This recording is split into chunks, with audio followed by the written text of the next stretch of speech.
నమస్కారం సుధీర్ సార్. నమస్కారం అండి. ఒక స్టూడెంట్ గవర్నమెంట్ జాబ్ తెచ్చుకోవాలి అనంటే ఏ 4 విషయాలు ఖచ్చితంగా మైండ్‌లో పెట్టుకోవాలంటారు సార్ అసలు? అంటే ఆ 4 విషయాలు గనుక పట్టుకుంటే ఖచ్చితంగా 1 ఇయర్‌లో జాబ్ క్రాక్ చేయడానికి అవకాశం ఉంటుందంటారు. 5 చెప్తానండి. ఓకే. అన్నిటికంటే అట్‌మోస్ట్ ఇంపార్టెంట్ ఎగ్జామ్‌కి కావాల్సినటువంటి సబ్జెక్ట్ నాలెడ్జ్. ఇది నోటిఫికేషన్ కంటే ముందే కంప్లీట్ చేసుకోవాలి. Very important. First point. హ్మ్. రెండోది, నోటిఫికేషన్ వచ్చే టైంకి మనం మాక్ ఎగ్జామ్స్ రాయటం మొదలుపెట్టాలి. హ్మ్.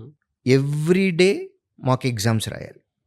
అది ప్రాక్టీస్‌ని ఇస్తది మనకి. థర్డ్ పాయింట్, మీరు రాసినటువంటి మాక్ ఎగ్జామ్స్‌లో మీరు ఏ క్వెషన్స్ అయితే సరిగా చేయలేకపోయారో, లేదా వదిలిపెట్టారో, లేదా రాంగ్ అయినాయో వాటిని మీరు ఎక్స్‌ప్లనేషన్స్ ద్వారా రైట్ ఆన్సర్స్‌ని ఐడెంటిఫై చేసుకోవటం వల్ల మీ సబ్జెక్ట్‌ని ఇంప్రూవ్ చేసుకుంటున్నారు.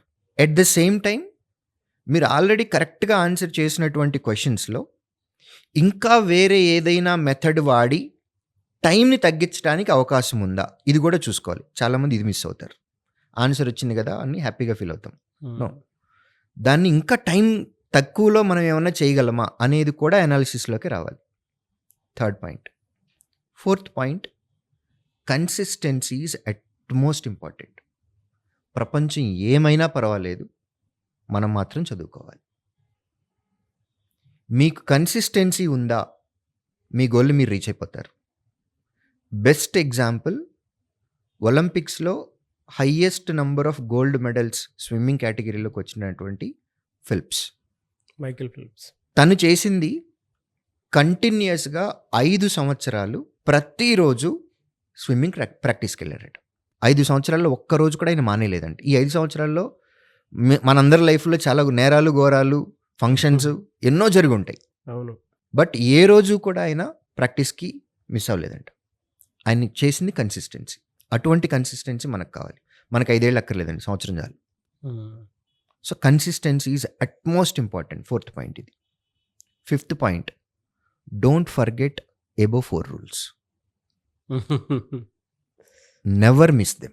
నోటిఫికేషన్ వచ్చే టైంకి సబ్జెక్ట్ నాలెడ్జ్ కంపల్సరీగా కవర్ చేసుకొని ఉండాలి.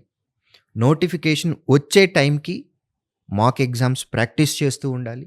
ప్రతిరోజు మీరు రాసేటటువంటి మాక్ ఎగ్జామ్స్ నుంచి మీరు నేర్చుకోవాలి. 2 రకాల లెర్నింగ్స్ ఉన్నాయి. కరెక్ట్‌గా ఆన్సర్ చేసిన క్వెషన్ని ఇంకా ఏమైనా టైం తగ్గించుకోవచ్చా, అది పాసిబిలిటీ చెక్ చేయాలి. రాంగ్ ఆన్సర్ చేసినటువంటి క్వెషన్స్‌కి రైట్ ఆన్సర్స్ ఎతుక్కోవటం, లేదా వదిలేసినటువంటి క్వెషన్స్‌ని రైట్ ఆన్సర్స్ ఎతుక్కోవటం. ఇది ఇంప్రూవ్మెంట్.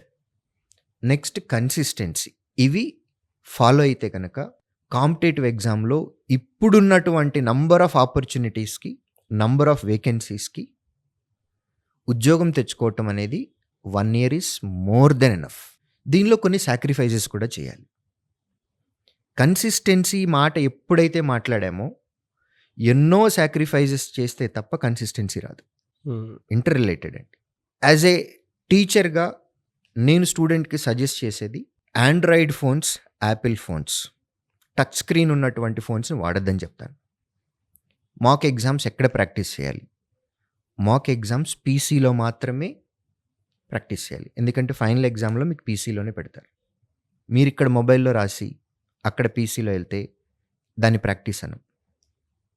వన్స్ మీరు మొబైల్ ఓపెన్ చేస్తే ఎగ్జామ్ అని ఓపెన్ చేస్తాము, కానీ అది మెల్లగా సోషల్ మీడియా అకౌంట్స్లోకి వెళ్ళిపోతుంది, టైం వేస్ట్ అవుతుంది. మీ షెడ్యూల్ని డే ఎప్పుడు స్టార్ట్ అవ్వాలి, ఎప్పుడు ఎండ్ అవ్వాలి పక్కాగా మీ చేతుల్లోనే ఉంచుకోవాలి. ప్రతి ఆస్పిరెంట్ మీ టైం టేబుల్ వేరే వాళ్ళ చేతుల్లోకి పోకూడదు. అంటే మీరు ఎప్పుడు చదువుకోవాలి, ఎప్పుడు ఏం చేయాలి అనేది మీరు డిసైడ్ అవ్వాలి. పేరెంట్స్ నుంచి కూడా సపోర్ట్ రావాలి. పేరెంట్స్ కూడా స్టూడెంట్ వాళ్ళ కిడ్ ఎవరైతే చదువుకుంటున్నారో వాళ్ళకి పూర్తి లిబర్టీ ఇవ్వటము, వాళ్ళని ఎక్కువగా డిస్టర్బ్ చేయకుండా, డీమోటివేట్ అవుతుంటే కనుక వాళ్ళని ఐడెంటిఫై చేసి కూర్చోపెట్టి మంచిగా వాళ్ళని ఎంకరేజ్ చేసి వాళ్ళకి సపోర్టివ్గా ఉండి ప్రాపర్ ఎన్విరాన్మెంట్ కనుక క్రియేట్ చేస్తే 1 ఇయర్లో ఉద్యోగం తెచ్చుకోవటం అసలు కష్టమైతే కాదండి. But what a analysis sir. ప్రతి స్టూడెంట్‌కి ఆ కన్సిస్టెన్సీ పాయింట్ దగ్గర మీరు చెప్పినటువంటి విషయం ఉంది చూసారా? నిజంగానే నేరాలు ఘోరాలు చేసేస్తూ ఉంటారు. అంటే మైకేల్ ఫెలిప్స్ ఎగ్జాంపుల్ తీసుకొచ్చి మీరు చెప్పారు. 5 ఇయర్స్ ఒక స్టూడెంట్‌కి ఇస్తే, ఆ 5 ఇయర్స్ జీవితాన్ని తలకిందులు చేసేసేటువంటి వాళ్ళు కూడా చాలామంది ఉన్నారు. కానీ 1 ఇయర్ చాలు. 1 ఇయర్ గనక కన్సిస్టెన్సీ మెయింటైన్ చేసి, నోటిఫికేషన్ బిఫోరే సిలబస్ అంతా ఫినిష్ చేసుకొని, దాని తర్వాత రెగ్యులర్‌గా మాక్ టెస్ట్‌లు ఏవైతే కండక్ట్ చేస్తారో ఇన్‌స్టిట్యూట్ నుంచి, వాటిని ఫాలో అయ్యి ఎక్స్‌ప్లనేషన్ క్లాసెస్‌కొచ్చి, అదే కంటిన్యూగా ఇదే అవుతూ ఉంటే, సెల్ఫ్ అనాలిసిస్ ఎప్పటికప్పుడు నాకు వచ్చిన దాన్నే ఇంకెంత బెటర్ టైంలో దాన్ని నేను క్లియర్ చేసుకోగలుగుతాను అనేటువంటి దాని మీద నేను ఫోకస్ చేస్తే 100% వస్తుంది. సాక్రిఫైజెస్ అంటే మీరు ఇందాక చెప్పినట్లు ఆ టైంలో కొన్ని వాటిని పక్కన పెట్టేయటం చాలా మంచిది. 1 ఇయర్‌లో చేస్తేనే అది ఆ రిజల్ట్ చూడగలుగుతాము. పేరెంట్స్ అయినా సరే, పిల్లలైనా సరే ఈ వీడియోని మాత్రం ఒక 10 సార్లు చూడండి తప్పకుండా. నోట్ చేసుకోండి. లేదు మీకు ఇంకేదైనా డౌట్లు ఉన్నాయంటే కింద కామెంట్ బాక్స్‌లో పోస్ట్ చేయండి. మీకు కావాల్సినట్టుగా ఇంకేదైనా డౌట్లు ఉన్నా కూడా వాటి మీద మేము వీడియోస్ చేయడం జరుగుతుంది. నేను Sudheer sir. Anyways thank you sir. Thank you so much అండి.